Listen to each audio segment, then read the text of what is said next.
Get really clear on what it is that you want so you can focus and simplify.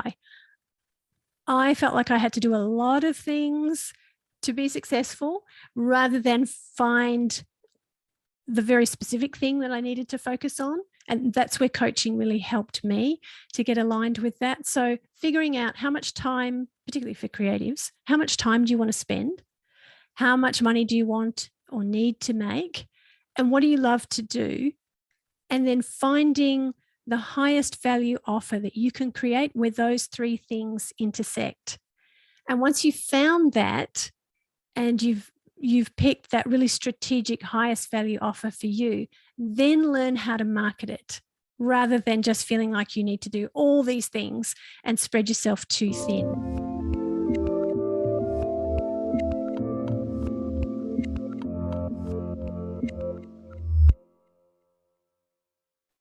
Hey everyone, this is Devin Miller here with another episode of The Inventive Journey. I'm your host, Devin Miller, serial entrepreneur that's grown several startups into 7- and 8-figure businesses, as well as a founder and CEO of Miller IP Law, where he helps startups and small businesses with their patents and trademarks. If you ever need help with yours, just go to strategymeeting.com, grab some time with us to chat, and we're always here to help. Now, today we've got another great guest on the podcast, Fiona Valentine. And Fiona, straight out of high school, went on a trip to Africa for an overseas trip. Originally decided or thought she was going to stay for about 6 months, but ended up staying quite a bit longer. Met who would be her future husband. Didn't get married at the time, but or met him. Then she came back, or was from Australia. Came back to Australia after a longer trip. He followed her there, and then they eventually got married. Husband went into respiratory therapy and came to the U.S. and then to Africa. So she traveled along with her husband following his career for about 5 years or so, raising a family in Africa for a bit. Spent 9 years homeschooling the kids, so plenty to keep her busy. And then went back to college. Didn't know what she wanted to do, so left and took up a admin job for a business. And then started painting for fun. Then turned it into a side hustle. Then started giving guidance to those that were starting to teach our artist classes and transition to business coaching for artists. And so, with that much as an introduction, welcome on the podcast, Fiona. Thank you. I'm glad to be here. Oh, excited to have you. So, well, with that, I took a much longer journey and condensed into the 30-second version of it. So let's unpack that a bit and tell us a little bit about coming out of high school and deciding you were going to go to Africa for an overseas trip. Yeah, I was going to teach kids how to learn to read and thought it would be quite the adventure. I just wanted a break between studying and more studying. That's what I thought would happen. But then, of course, I stayed longer, the work expanded, and I met Mike. And my life just sort of took off in a slightly different direction. Now, how long did you teach kids over in Africa? Because you mentioned it was going to be like a 6-month trip, and then it turned into a longer one. Yeah, it was just under a year, but it was in those last 3 or 4 months of the extension that Mike arrived. And he was also there for a year. But during that overlap, it was just enough to realize there was something special happening here. So no, that's great. And so it sounds like it was worth extending the trip in addition to teaching kids and helping them out, but also because you're going to meet your future or next husband, or not next husband, but future husband. The only one. The only one. But so with that, so now you come back. So you stay there. So there's an overlap of 3 or 4 months. He was still there. If he was there for about a year, he was still there for 7, 8 months after you left. And so did you make enough of an impression that he came to Australia simply just to spark up a relationship? Did you guys stay in touch, or was it happenstance that he came to Australia, or kind of how did that transpire? It was definitely deliberate. When you're all the way down here, it's a big effort to transition. So before we left, we were really sure that what was happening between us was important enough that Mike promised me that he would come to Australia and we would see what happened then. So we had 9 months apart, and the plan was we would, date, see what happened. And if nothing happened, he'd leave. And if things went well, then we'd pursue a future together. But the whole visa issue came into play. And if you've ever explored that, it gets very complicated. And after 9 months of being apart, facing 9 months of being apart, once we kind of unpacked this, we decided to get a fiance visa, which comes with a condition of marrying within 3 months. So the grand plan was he'd arrive, we'd see how it worked out. If it didn't work out, he'd leave. If it did, we'd go ahead and have a wedding. So that's what happened. We weren't engaged, but we had a wedding date. Where, hey, we're going to date, and either at the end of this period, you're out of the country or we're getting married. So that puts a finite amount of time. Yeah. So now it sounds like, hey, worked out. Obviously, you're still together, got married, and you figured in that period of time it was meant to be. And so now after that, you were in Australia, and he decided to go study respiratory therapy. And I think to do that, he came to the US, and then either afterwards went to Africa and did that for a period of time, and you moved around with him. Is that about right? Yeah, we traveled for quite a while. He was actually already a respiratory therapist, but the qualifications are so different here in Australia. It meant he couldn't get work here. So after about 18 months after we were married, we went back to the US on our way to prepare to go back to Africa. So that was kind of the plan then. So we worked in an international school. I ran a expat kindergarten, and Mike was youth pastoring, mentoring mission kids and others in this international school. And then we transferred and we moved to the bush in Niger, lived in a mud village, worked with nomads, and we did that for another 18 months. So we were away from Australia for about 5 years before we returned. No, and that makes sense. It sounds like quite the journey and a lot of fun travel. So you travel around for a while, get some good experience and a lot of fun along the way. And I think during that time, you're also raising kids, and you were raising a family part of the time in Africa. And you spent about, I think you mentioned 9 years or so homeschooling the kids. Is that the next phase? That's right. Of the journey? Yeah, baby number one turned up while we were in the mud village, and she went bush and just learned to make camel sounds and all the African animals rather than just your typical dog and cat noises. It was quite funny. And then we had another daughter when we came back to Australia. And yes, I homeschooled them. And so at the end of that homeschooling stage, when they were getting ready to school, to go to school, that's when I was sort of thinking about, okay, this wasn't exactly how I expected my life to look. I had planned on going back to university and being a teacher. But now my kids are in school, I needed to have some work. And so it was a real, I think it was an early midlife crisis, really, going, what is it that I want to do? Now you go back to school, and I think you started but didn't finish, and decided, okay, maybe school isn't what I want to do, and you took a different job and started to do that for a period of time. Is that right? Well, I went straight into work. I didn't, at the time, we needed me to have a salary. So I went to work, and while I was there, I did a diploma of business. I worked for a really great company, and I learned a lot of business skills. I learned a lot of admin, finance, management skills, that sort of thing. So it was a great training time, but on the side, I was painting. I hadn't painted during our years in Africa. Creativity just felt really frivolous in those circumstances. It wasn't, that was just how I felt.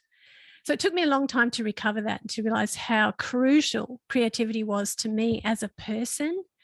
So I'd been painting for a while alongside of my job, but the more I went down this admin pathway, the more I was wanting to paint, and that dream of finding a way to do something with my creativity was just growing, rather than just doing a job, great job, making a contribution, earning a salary, but it wasn't fulfilling me. So I started looking, how can I do this? How can I make it work? No, and so first of all, I get it. That's great that you had an employer that let you pursue the degree as you were working for them, and it worked out well. And definitely also having that income and be able to, or have that additional money coming in makes sense. But then I also get, hey, I want something that's fun, that's fulfilling, that I'd like to do. And, painting was that passion. Now, I'm a horrible painter. That would not work out well for me as a side hustle, but that's awesome that it was something that you got to start out with. And then, if I remember, as we talked a bit, it started out really painting was just something that was fun, that was on the side, that was for, enjoyment. And then it started to morph into first a side hustle and then to more of a full-time gig. So how did that kind of progress? Well, I went to get some advice, really. If I want to make this into a living, how do I do it? And at the time, I was told that making a living from selling art is really hard and that teaching is really the way to go about it. Well, I'm a teacher, so that made perfect sense to me. That's how I'm wired. So that was the pathway I went down. Now I know that actually that wasn't great advice, that you really can make a living from your art and that there's a way to do that. In fact, that's what I teach in my coaching program now, is how to become a profitable artist. But back then I didn't know that. So I went down this teaching pathway. And so on the side, I was teaching classes on the days I wasn't working. And I did a whole lot of things. I started painting murals, working with schools and helping kids paint enormous murals and coaching them. I was teaching kids art classes. I was teaching a women's watercolor painting class. And I was also starting workshops, helping people to explore their creativity and get started with painting. So that's how it began. And Mike and I had an agreement. Once I realized I really wanted to do this, we made a plan that when I could replace my salary with this side hustle, then I'd go full time. So it took me about 18 months to get to that point. Now you say, okay, doing it, first of all, getting into it, side hustle, take an 18-month period. And then I think one of the things that we talked as well before is that you're doing that side hustle, getting or talking with other people, and you kind of found that one that, starting that as a teaching or, guidance on giving people or teaching classes and how you might build that as a business and how you kind of make art as a business was something that you kind of transitioned with along the way. Is that about right? That's right. Because I was not only teaching classes, I was working with artists one-on-one. And as I was exploring my own journey of becoming a profitable artist, doing my own painting as well as teaching, I was helping them on their journey. So as their painting was getting established, I was helping them to figure out how to talk to their clients, how to price their work, all of that sort of thing. And I started to find that in teaching classes, there was so much more to somebody's whole creative life and making their creative dreams actually happen that I wanted to share. So I started art retreats, and that meant that I had 3 days with women who were really wanting to explore not just their painting, but how to share their art with the world. And I found that so fulfilling to help people see that there are very specific things you can do to make this work, and that the advice that I had received doesn't need to hold you back. By this stage, I'd done a lot of courses and coaching and marketing training. And so I was seeing what was happening, and that it just wasn't true that you can't make money from art. So passing that along in a way that made sense, learning alongside of those that I was coaching, I really became passionate about that. I just found it so fulfilling to help people step into their dreams. Oh, I think that definitely sounds like, it was a bit of an evolution figuring out what worked, but then you found the fun where you get to help others step into their dreams and make it a success. So that's awesome. So that kind of brings us a bit up into where you're at today. And so now you're kind of looking, if you're to look kind of now into the future and say, okay, here's where I'm at today with the business, but where am I headed in the next 6 to 12 months? What will that next 6 to 12 months look like for you? Building up the Profitable Artist Method, my 90-day coaching program, reaching out to women who are really, maybe they're not feeling ready to start selling their art, but they're wanting to. They're wondering if it's possible, and helping them see that, yes, you don't need to wait for a fine art degree.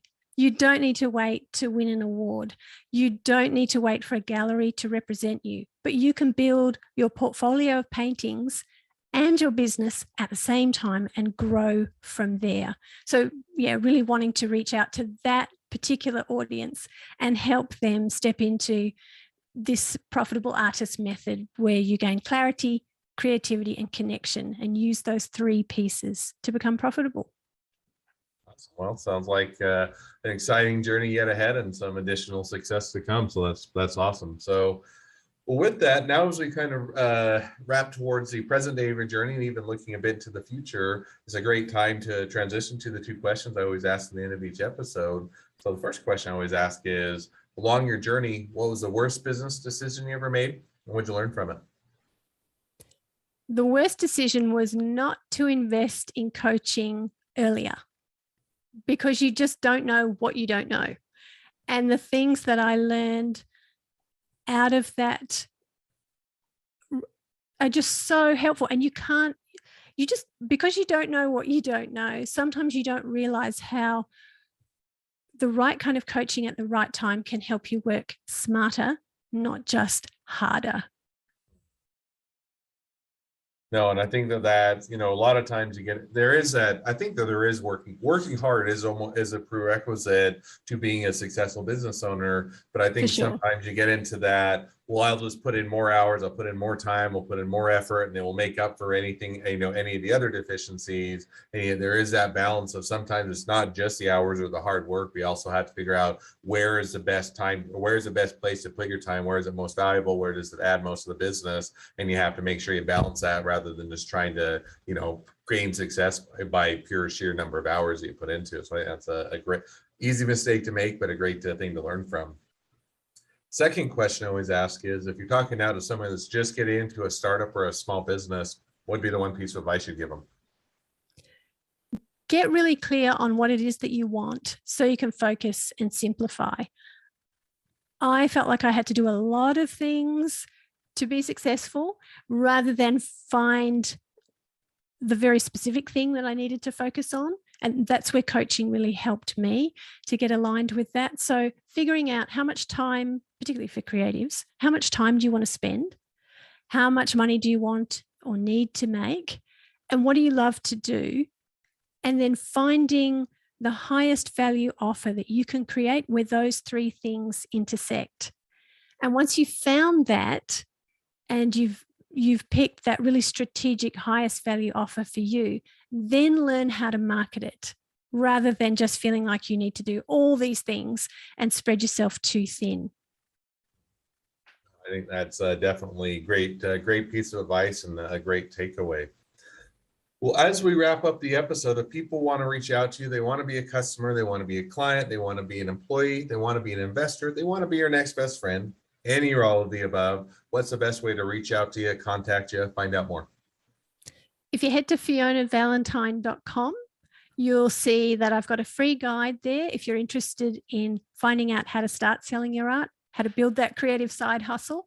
And you'll also find contact info on there where you can join my Facebook group or reach out to me personally to have a chat about your creativity and what to do next. Awesome. Well, I definitely encourage people to check out the website, learn how to be an amazing artist and run a great business, and utilize the great services there. So with that, thank you again for coming on the podcast, Fiona. It's been it's been a pleasure. Now, for all of you that are listeners, if you have your own journey to tell and you'd like to be guests on the podcast, we'd love to have you. So just go to inventiveguest.com, apply to be on the show. A couple more things as listeners, make sure to click share, subscribe, and leave us a review, because we want to make sure that everyone finds out about all these awesome journeys. And last but not least, if you ever need help with your patents, your trademarks, or anything else for your startup or small business, just go to strategymeeting.com, grab some time with us to chat, and we're always here to help. Thank you again, Fiona, and wish the next leg of your journey even better than the last. Thanks, Devin.